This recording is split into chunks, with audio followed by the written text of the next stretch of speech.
जय हिंद। मेरा ये वीडियो उन लोगों के लिए है जो इस देश में इस देश के विकास में योगदान देना चाहते हैं, जो इस देश की प्रगति करना चाहते हैं।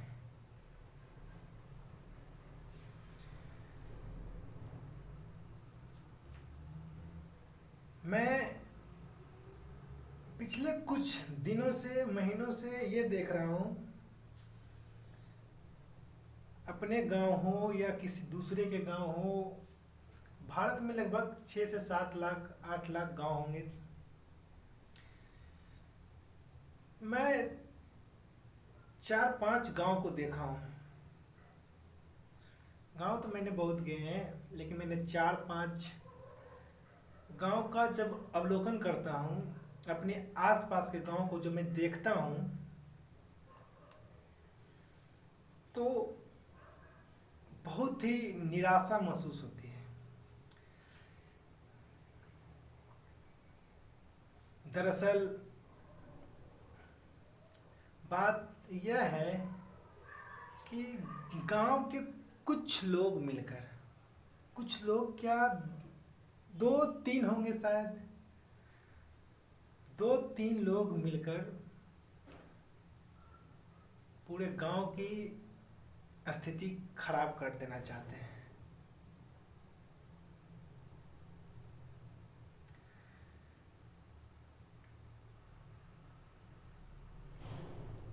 मैंने देखा, सुना,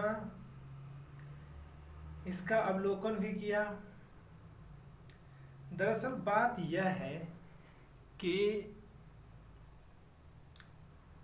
8 साल, 10 साल, 12 साल के बच्चे नशे का लत पकड़ चुके हैं।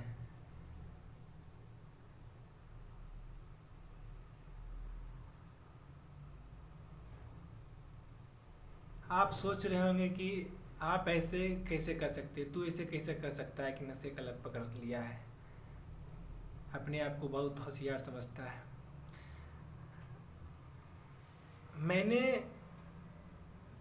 मैंने भी विश्वास नहीं किया, मैंने भी सबसे पहले विश्वास नहीं किया।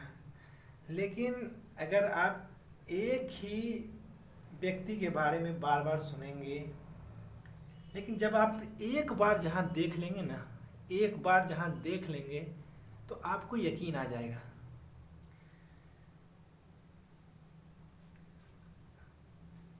बात लगभग पिछले हफ्ते की है। गांव का दिखने में छोटा सा बच्चा छुप छुप कर अपने पिता से, माता से पैसे लेता है और कहीं जाकर पेड़ के किनारे, पेड़ के पास, बगीचे में जाकर के कहीं, यानी कि अकेले में 2-3 लोग मिल जाते हैं और सिगरेट, गुटखा, ये सब का सेवन करते हैं। और करते क्या है, सिगरेट पी लेते हैं तो चिंगम एक आता है, 1 रुपया का इलायची वाला आता है, पल्स इलायची, वो मुंह में डाल लेते हैं। नहीं तो घर से इलायची भी ले आते हैं, दालचीनी ले आते हैं और वो खा लेते हैं। इससे क्या होता है, सिगरेट जो पीता है बंदा, उसका मुंह से जो बदबू आती है, वो बदबू देना बंद हो जाती है, तो जिससे किसी को पता ही नहीं चलता। लेकिन पिछले हफ्ते एक व्यक्ति ने, 1-2 व्यक्ति था, वो एक बंदे को, उसी ग्रुप का एक बंदे को गुटखा खाते हुए देख लिया। गुटखा खाते हुए देख लिया तो वो तुरंत तुरंत बंदा जब जैसे ही बंदा को पता चला कि मुझे देख लिया है, तो ऐसी बंदा तुरंत मुंह से बिक दिया। लेकिन वहाँ पर मौजूद बंदा वहाँ पर जा करके उसे देखा तो मुंह में गुटखा था। वो कह रहा है कि नहीं, मेरे मुंह में गुटखा नहीं है, कुछ दूसरा चीज़ था, कुछ दूसरा चीज़ का नाम लिया।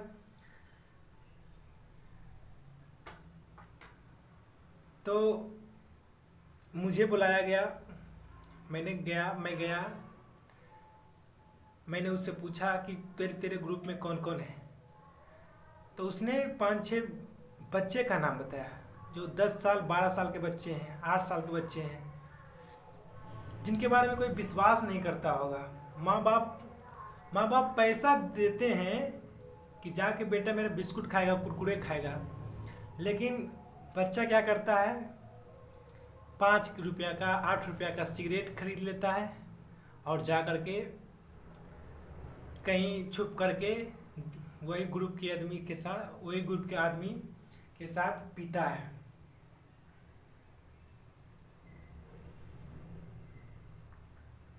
इससे वो मेरा भाई नहीं है, वो मेरा दोस्त नहीं है, या वो मेरा बेटा नहीं है, मेरा कोई नहीं है।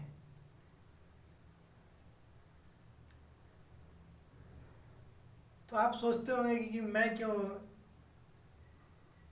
उसके लिए कुछ कर रहा हूँ। मेरा भी मन नहीं करता किसी को कुछ करने का, लेकिन ये एक मानवता होती है। मानवता अगर जिंदा है ना, तो तभी सच मायने में आदमी जिंदा है, व्यक्ति जिंदा है। जिस दिन मानवता मर जाएगी ना, उस दिन मैं भी मर जाऊंगा। क्योंकि अगर मानवता होती है ना, तो व्यक्ति की पहचान होती है। तो इन सब स्थितियों से गांव की स्थिति खराब होती जा रही है, बद से बदतर होती जा रही है। यार, जब पहले एक बंदा ये नशा करता होगा, वो बंदा क्या किया, किसी दूसरे बंदे को बैठाया होगा, उसके सामने नशा किया। इसमें कोई बड़ा आदमी और छोटा आदमी इसमें जिम्मेदार दोनों हैं, सब हैं। अरे मैंने देखा है, गांव के कुछ लोग क्या करते हैं, बड़े लोग मिलकर क्या करते हैं, एक छोटे बच्चे को पकड़ते हैं और कहते हैं कि लो, ये काम कर दो तो मैं तुम्हें दारू पीने दूंगा, सिगरेट पीने दूंगा, ये काम कर दो। बच्चा क्या है, बच्चा तो बच्चा होता है ना। बच्चा का क्या समझ है कि इससे क्या होता है।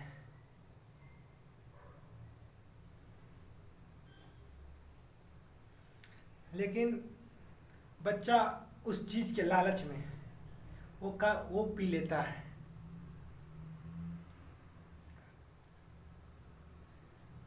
तो मैं कह रहा था कि कुछ लोग, गांव के 1-2 लोग 4 लोग मिलकर गांव को धीरे धीरे बर्बाद कर दे रहे हैं, बर्बाद करने जा रहे हैं। क्योंकि हमें इससे कोई मतलब नहीं है। मतलब इसलिए है इन लोगों से, क्योंकि आने वाले समय में हमारी आने वाली पीढ़ी भी इसी गांव में रहेगी, इसी समाज में रहेगी। अगर ये समाज ही गंदा हो जाएगा तो रहने की स्थितियां ही खराब हो जाएगी। और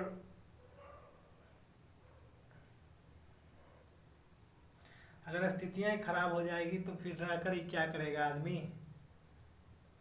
तो जो लोग इस देश में परिवर्तन करना चाहते हैं, इस गांव में, जैसे कि गांधी जी ने एक बात कही थी कि देश तभी विकसित होगा जब देश का प्रत्येक गांव विकसित होगा।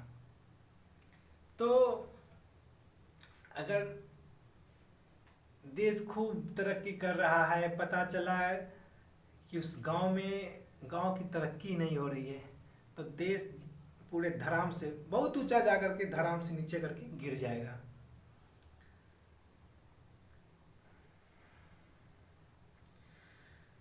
तो जो लोग देश में परिवर्तन लाना चाहते हैं, वो अपने आसपास के बच्चों पर थोड़ा सा ख्याल रखें, थोड़ा सा ज़्यादा ना देखें कि उन किन गतिविधियों में वो अकेले जा रहा है। अकेले जा कर के उसका यानी कि क्या कीजिए, थोड़ा थोड़ा पता लगाइए। बच्चा को महसूस ना होने दीजिए कि मेरा इंक्वायरी किया थी, मेरा जासूसी किया जा रहा है। जिस दिन बच्चा को पता चल जाएगा कि मेरा जासूसी किया जा रहा है, मेरे ऊपर कोई मेरा निगरानी कर रहा है, बच्चा सतर्क हो जाएगा और बच्चा कहीं दूर जा कर के ये सब करेगा। तो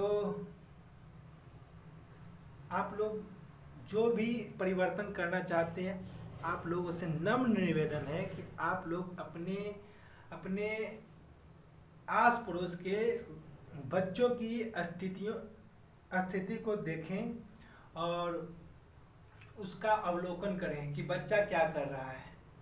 और नहीं हो तो मुझे मैसेज भी कर सकते हैं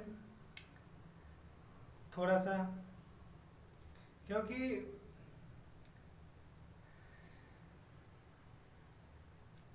आप लोग थोड़ा थोड़ा ध्यान दीजिएगा ना तो ये गांव रहने लायक बन जाएगा। नहीं तो धीरे धीरे आप क्या आज़ादी, क्या बोले, छोड़िए।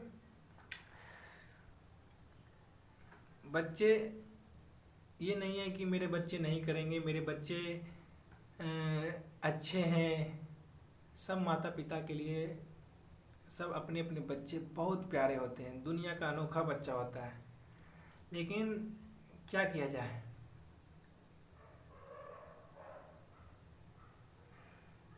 तो जो लोग थोड़ा सा भी परिवर्तन करना चाहते हैं तो कृपया कर आप लोग अपने आस पास के बच्चों का थोड़ा सा मना तो कर सकते हैं ना कि भाई क्यों कर रहे हो, इससे ये हो सकता है, ये होता है, ये होता है।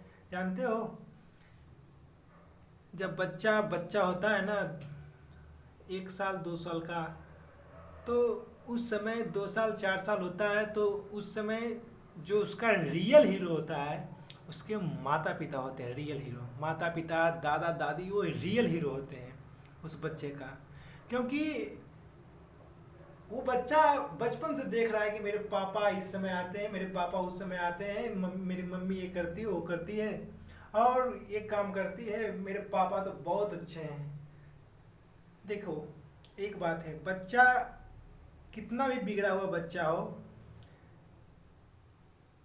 गांव के किसी व्यक्ति से नहीं डरता होगा, लेकिन अपने पापा से जरूर डरता होगा वो बच्चा, ये हम जानते हैं।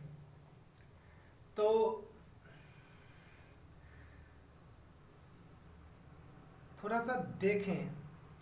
और मैं कह रहा था कि वो बच्चा क्या करता है कि उसके पापा खैनी खाते हैं, उसके पापा सिगरेट पीते हैं, उसके पापा ड्रिंक करके आते हैं, तो बच्चा सोचता है, बचपन से ही बच्चा सोचता है अरे ये तो बहुत मेरे पापा ही करते हैं और तो बहुत अच्छा काम होगा, ये सब मुंह में लेके आते हैं, गुटखा पुछ पुछ मारते हैं, तो बहुत अच्छा काम होता है, क्यों ना हम करें, क्यों ना हम करें।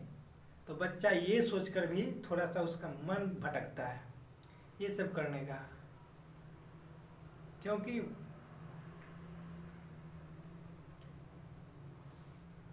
बच्चे ना चंचल मस्तिष्क के होते हैं। आप बच्चे को अगर एक लप्पड़ मार दीजिएगा ना तो बच्चा आपसे बहुत रूठ जाएगा और वो दूर चला जाएगा आपसे। लेकिन जब बच्चे को आप एक चॉकलेट, एक बिस्किट आप ला के दीजिएगा ना तो बच्चा फिर से आप मारे तब पर भी आपके पास आकर के खूब मग्न से खेलने लगेगा।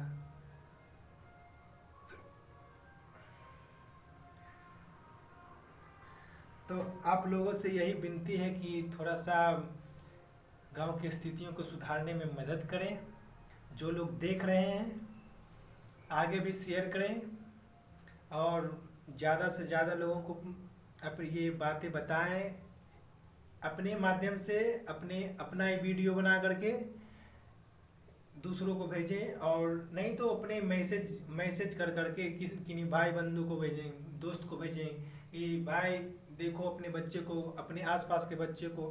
ये नहीं है कि कोई किसी का भी बच्चा, किन्हीं का भी बच्चा हो सकता है, बच्चा किन्हीं का भी हो सकता है, ये जरूरी नहीं है कि गरीब तबके का ही बच्चा हो, जो स्लम एरिया में रह रहा है उन्हीं का बच्चा हो, ये जरूरी नहीं है। आप सोच रहे हैं कि मेरा बच्चा स्कूल जाता है, आप तो जाते हैं अपने फुर्सत में, अपने को फुर्सत पाने के लिए अपने आप को। माताएं क्या करती है अभी, अब इस समय की जो माँ होती है वो क्या करती है, बच्चा 1 साल का हुआ उसको प्ले स्कूल में डाल दिया, 1 साल 2 साल का हुआ प्ले स्कूल में डाल दिया। प्ले स्कूल में इसलिए नहीं डाला है कि बच्चा सीखे, प्ले स्कूल में इसलिए डाले हैं क्योंकि माँ खोजती है अपने आप को आराम, आराम खोजती है माँ है, अब की माँ है, पहले की नहीं, अब की माँ आराम खोजती है। और बच्चा कम से कम 6 घंटे 7 घंटे स्कूल में रहेंगे तो कम से कम 6 7 घंटे तो फुर्सत में रहूँगी, इस कारण से बच्चे को डाल देते हैं प्ले स्कूल में, ये सब स्कूल में डाल देती है। जबकि बच्चे की सही उम्र पढ़ने की होती है 6 से 7 बरस, क्योंकि उस समय बच्चे का मस्तिष्क जो है अच्छे से काम करने लगता है, क्योंकि बच्चा 5 6 7 बरस तक अगर खेलता कूदता है तो उसके शरीर की बनावट अच्छी होती है, उसका मस्तिष्क का विकास तेजी से होता है। लेकिन तो ध्यान दीजिए, किन्हीं का भी बच्चा हो सकता है, ये जरूरी नहीं है कि गरीब का ही बच्चा हो। ठीक है, आप लोगों से बार बार यही निवेदन मैं कर रहा हूँ कि थोड़ा सा देखें, थोड़ा सा समझें, क्योंकि अगर अभी ना कीजिएगा ना तो आने वाली पीढ़ी बार बार आप मेरे ऊपर, आप अपने हम लोगों के ऊपर दोष देगी कि जिस समय ये बिगड़ रहा था, जिस समय ये स्थिति बिगड़ रही थी तो आप कहाँ थे।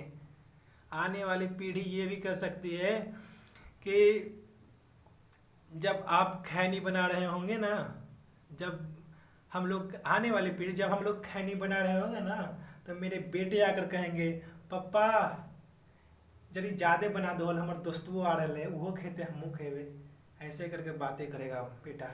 आप कुछ नहीं बोल पाइएगा उस समय, इसलिए आप लोगों से नम्र निवेदन है कि कम से कम बच्चों को थोड़ा सा तो समझा सकते हैं ना, एक भाई के नाते। अरे वो समझ जाएगा ना तो एक माँ की दुआएं काम देगी। माँ वो होती है, जब डॉक्टर भी कहता है कि अब इसे दवा की नहीं दुआ की ज़रूरत होती है, तो वही दुआ दुआ कहाँ से मिलती है, जब आप एक अच्छे कर्म करते हैं ना तो उस अच्छे कर्म के बदले आपको दुआ मिलती है। दुआ दुआ मिलती है, और दुआ उस समय काम देती है जब आप किसी मुसीबत में पड़े होते हैं, दुआ उस समय काम देती है। तो उन बच्चों पर थोड़ा सा नज़र रखिए, कम से कम किसी के माँ बाप का एक बच्चा तो सुधर जाएगा ना, एक अच्छे रास्ते पर चलेगा ना।